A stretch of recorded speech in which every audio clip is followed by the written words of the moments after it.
Morning, everyone. It's Saturday morning here, and we've had hail and showers, and it's hideous outside. I hope you're all well. Saturday morning, this will probably go out to you on Monday by the time you've caught up with all my videos. We had a day yesterday driving across the country to have afternoon tea with my family. It was 3 birthdays within the family in this month, so we went out to a stately home and had afternoon tea for a few hours, which was very nice. And tried to catch up with each other, all the news, and yeah, it's nice. Everyone, they're about 3 hours away from us by the time you get there, so it's only every few months that we see each other. Anyway, we're back here now, and I thought I'd do a Saturday morning talk. Um, the milkman came and I took a picture of him so I could do a painting of our milkman outside to paying the milk bill. So that's good. It's another idea for a local picture that I had that I wanted to tick off. And I don't know if I can get a print made of the painting, which I've already done this morning. I've been painting already.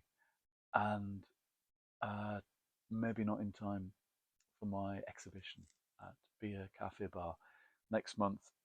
I'm still in the middle of organising all of that, getting the prints I need, getting the frames that I need. I think there's going to be about 30 pictures, local paintings on show. I'm still kind of working through that amongst all the other stuff that I've got to get done. On Friday, I'm not sure if I've made a video and talked about this since, but I just had to get out of the house and escape and go book shopping because my head was too full of work, and I'm not really going to think about work until Monday again. But I seem to have an awful lot of stories swirling about. I want to do a quick video today about my, I don't know what you call them, rescue bags, I suppose. It sounds daft. This is a tote bag. They're all over the house. And the whole point of them is that if I need to go anywhere, or if I'm sat in a particular room, I have all the things I need, and I can grab a bag at any point and leave. It's a very odd, it's kind of like a survivalist thing, and they're all full of comics and books and papers. People think I'm crazy, but this one, for example, it works. It does work. Has stuff that I might possibly have need of. Now, the first thing is, whoops, magazines. I rarely sit with magazines, and so I've got the same ones knocking about, magazines and comics. There are certain things that are classic. This is this is a Guardian weekend supplement from 2011, the summer fiction special, which I still haven't finished. Seems like something from a different era, with fantastic people like Tessa Hadley and David Nichols in it. That's always in this particular bag. There must be about 10 bags like this around the house, emergency bags. And there's always multiple copies of The New Yorker. This is from last year, last August. All usually folded to the wrong page in the middle of some article I'm still in the middle of. There's usually a whole pile of papers clipped together like this. It's a kind of, one of the things I specialize in is found paper journals, and usually they're ripped up old drawings or things that haven't worked, or things I want to collage, and flyers and the backs of things. And so I reuse paper all the time. Bookmarks from other people's books. This is from Sue Gedge's novel, The Practical Women's Guide to Living with the Undead. With a cover by me, actually. She got some nice bookmarks made. This is still in the plastic bag. This came from a comic shop, I think maybe Cromford Collector's Corner. The Defenders from the 70s. I usually take them out of the plastic bags and they stay out of the plastic bags. See, there's a piece of card with it that will be drawn on at some point. This is Jeremy creeping about on the hallway. Better not start talking. This is 82. So probably a little bit after I finished reading all of these. Like picking up the story many years later. With some kind of... He's pulling up floorboards now. Seems to have left a cup of tea. It's like being in prison. It's like being the Count of Monte Cristo. Some kind of Cthulhu creature fighting all of the defenders. This is the proper era of comics, I think, when they just piled in every character and all the monsters. And they would stop in the middle of these incredible fights and have long self-involved conversations. This looks fantastic, actually. Dormammu's demons, says Doctor Strange. It's as if we were literally buffeted by winds of pure evil. And then some kind of glowing woman tells him that's precisely what's happening. The Scarlet Witch is there as well, the Silver Surfer, the Enchantress, and the Hulk. Everybody's in this. It's a horrid thing with loads of eyeballs. Son of Satan. It looks... Oh, and Namor. They really have tossed in everybody. It's a bit like watching one of the daft movies that we have now. At least with a comic you can kind of slow it down to your own pace. Anyway, Marvel Comics, always in my bags like this. Here's an issue of 2000 AD, almost yellow with age. This from 1982. Same as that, actually. I love 2000 AD. I never collected it religiously. It was just there. There's a Christmas story in Tharg's Future Shocks. Christmases of the future in a comic of the past. Something very nostalgic about that. The comic that I really loved wasn't very long-lived, and it was Scream in the mid-80s, which were it was a horror comic. I just recognise the art here as looking familiar by M. White. This particular strip looks like it's by someone who drew for Scream. I suppose all those people at the IPC Comics worked on all of them. I love those kind of the edges of the paper. I don't know what you call that. Deckle-edged.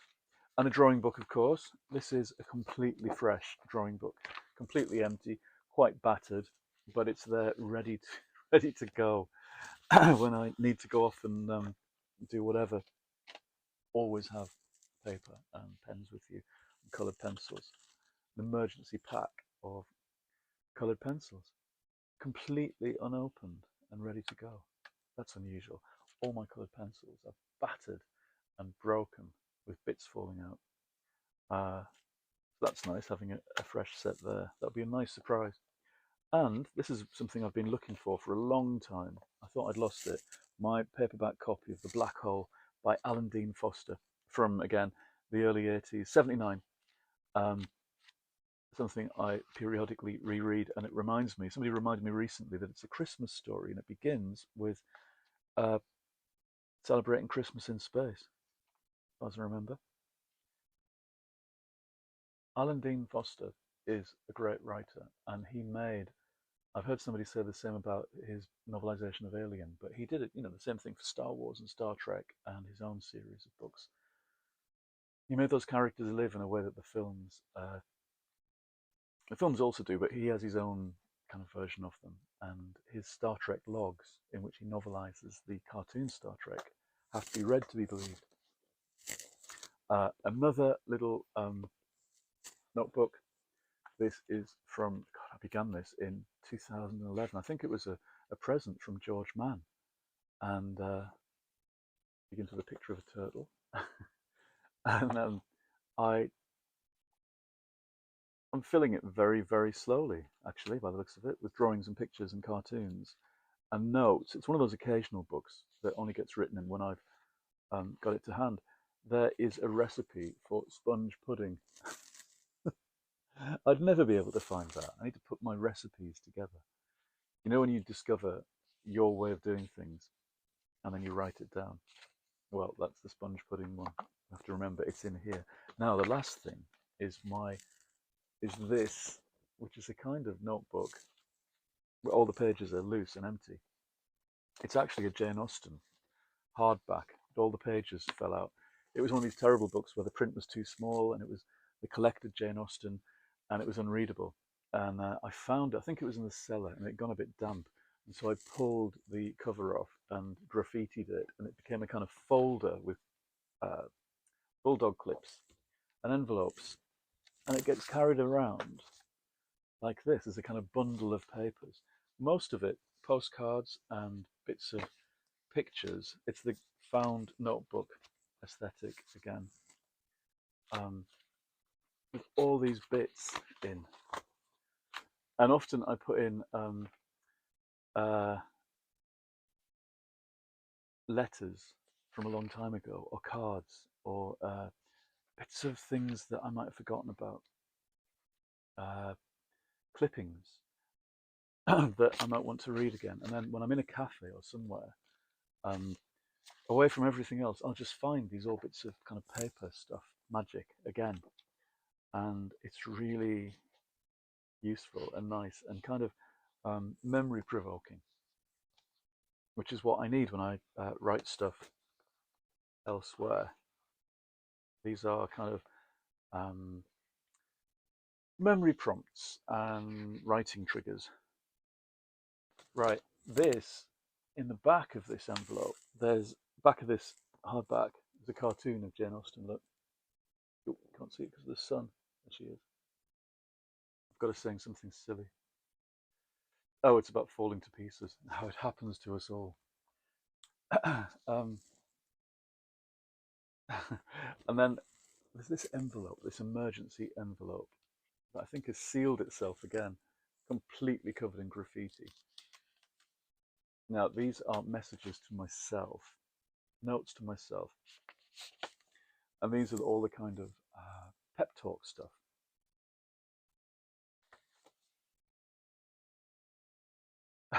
My rules. This just says on this side, carry on scribbling, thinking, drafting, and daydreaming. What else? And collaging. Carry on sticking things to other things. It's when I was really into collage, about 2 years ago.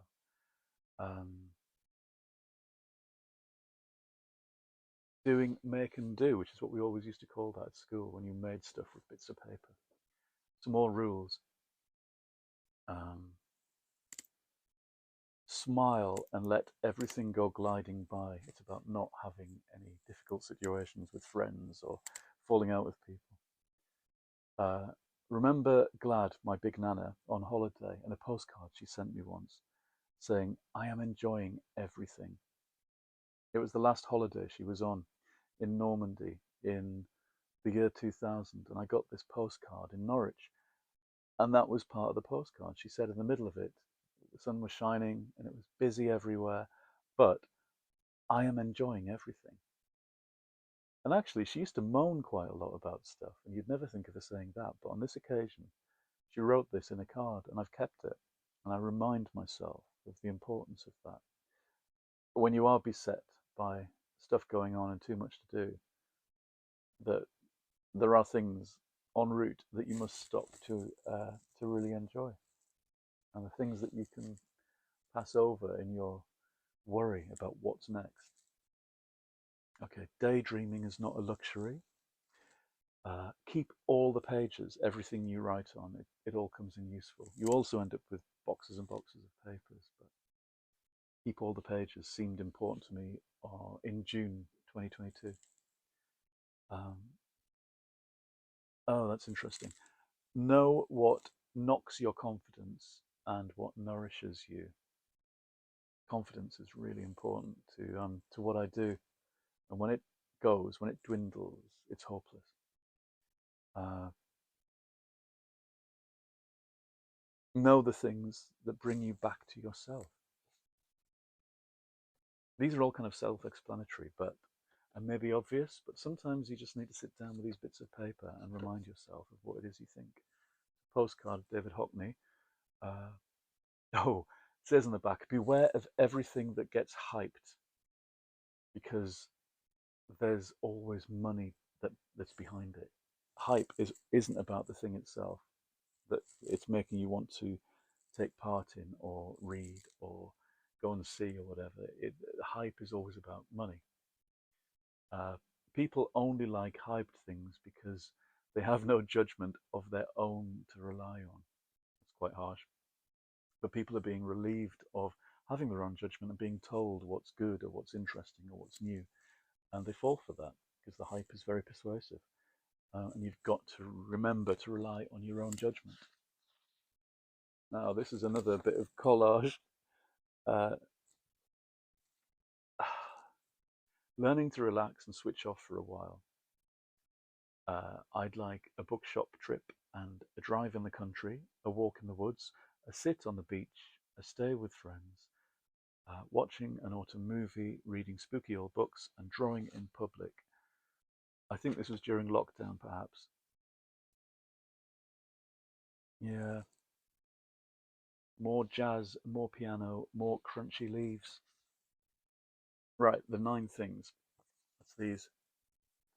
Uh, it's a kind of list of things to do when you're out and about and you want to write, you want to create, and you sit with blank bits of paper or used bits of paper or a notebook. And this is the routine I go through. One is burn off steam, which means give yourself about 5 to 10 minutes timed writing whatever's in the top of your head. Just burn it off, all your stuff you're thinking about. Two is another little tiny routine of a memory surfaces. Fix on something that comes from your memory and write it down in a few sentences. Three, an idea comes from nowhere, and generally at this point it does. You have some kind of new thought that you need to write down. Four, overheard dialogue. By now you're listening to people on the tables around you and you will hear snatches of dialogue, or you heard them earlier in the day. Get those down. Five, a drawing. You're looking at people around you. Even if you're not confident in drawing, do some scratchy cartoon. Focus on some details and try and get it on the page. 6, your current read. Either read it or write about reading it. Where are you up to? How are you enjoying it? 7, well, that's the same thing, writing about your recent reading in context. What is it you're after when you're reading what you're reading? What are you looking for? This is very kind of reading centered, of course, but I think that's what a lot of my journal is. 8, take a photo, and it could just be the cup in front of you. It could be yourself sat there. It could be a selfie. It could be the scene around you. 9, write a postcard. I've always got postcards with me ready to scribble on. That's a good time sitting there having coffee in a cafe alone by yourself, remembering someone you've not contacted in ages, not texting them, not emailing them, writing a postcard from that moment, from that table. And that's my 9 things. And it's a kind of lifesaver. That can take an hour, and it's very steadying. You get to know a lot about what you're thinking about. Oh, now this is a good note. When you get notes on anything, editorial notes, when you've got work to do, don't try and fix anything right away. Don't panic. Sleep on it, because there's always time. This is very specifically, I suppose, to do with rewriting novels and edits for novels, but it could be any kind of work. Before you do anything, reread everything involved. Now, that sounds quite onerous and can take quite a long time. You just need to timetable that. And I think for myself, I need to become aware of the whole book again. It could apply to all sorts of work. It isn't just writing novels, this, I think. attack the work during clear morning light, and that really works for me. It's also symbolic. It's not just clear morning light like this. It's um, when you've got that clarity of thought, and that's useful, I think. Those are good points about getting to work. More collaging. Write on everything. Date everything. God, dates are so important to have on bits of paper. Keep everything in order. Although I've not done that. Things are heaped around the place. I should be better at that. And then the little supplementary note says, harder than it seems. So you're right. Here's some more advice. Never compare yourself to anyone else. Do your own thing. Write everything down. Keep everything. Date everything. It all goes in the journal. Have a writing gang or a writing pal. Have an art pal. Talk to people. Again, this was me a couple of years ago coming out of lockdown and reminding myself that I can see people again. I can spend time with people. And this is a big NB at the top. Don't fit in. Stick to your guns. Write what you want. Make the world listen. And if the world doesn't listen, keep on going anyway. I'm going to read that out again at some point soon. I think I should read that out in every single video. But I'm going to stop this now. As you can see, there's more of these bits of advice to myself. They seem more important than ever to me, actually, especially at this moment. It's like this is like the I Ching of myself. That thing about not panicking when you have rewrites to do and to reread everything and make sure you've got time, I think was there in my head, but I needed to find out what it was I told myself. And I think that's what I'm going to do with the work I've got. I'm going to timetable it properly, give myself loads of time, reread everything, and just not panic. Yeah, that seems good. So it was worthwhile digging into this huge bag of, well, not huge, but this kind of messy bag of stuff to see what I thought. I guess if you write everything down, of course there's pens in the bottom of the bag as well, pens that are leaking. If you write everything down, sorry, that's going to mess with the mic, you're going to find the answers, I suppose, because you've thought all these things before. You know what you think. You know how you should do things. You just forget. You forget your own best practice, to use that terrible business word. I will try not to use the language of business or the language of therapy, because everybody does these days, and you get this mulchy, crappy, diluted language that people use in the world, and it always makes me smile. So I'll try not to use that. I like to speak plainly and say what I mean, and not use euphemisms and it's when people say things like going forward into the future, as if there was somewhere you could go forward into that wasn't the future. Redundancies and cliches are everywhere, and we must we must be alert to them, because when people use cliches, they're trying to get one over on you, I think, or they hide things that even they don't know are there, because they're about agreed meanings, and sometimes you haven't agreed to those meanings. That's why you must beware of cliches. Dig under the skin to see what is meant by these token bits of language. Right, enough advice today. I don't know why I'm giving all this language advice. I'm going to edit this because I made a few fluffs, and some of it's a bit of a mess. So I'm actually going to do some editing. I pride myself on usually doing 20 minutes of just talking about stuff and not editing at all. Today I'm going to have to put this together somehow. So that'll take ages, and I'll probably destroy all the recordings. Never mind. Right, I've got to get ready and go out soon. So I'm going to say goodbye. Please subscribe below and press like and all those things, and leave comments. The comments are great. And keep spreading the word. Okay, I'll be talking about actual books again, hopefully, tomorrow. All the very best. And see you again in the next episode. Bye.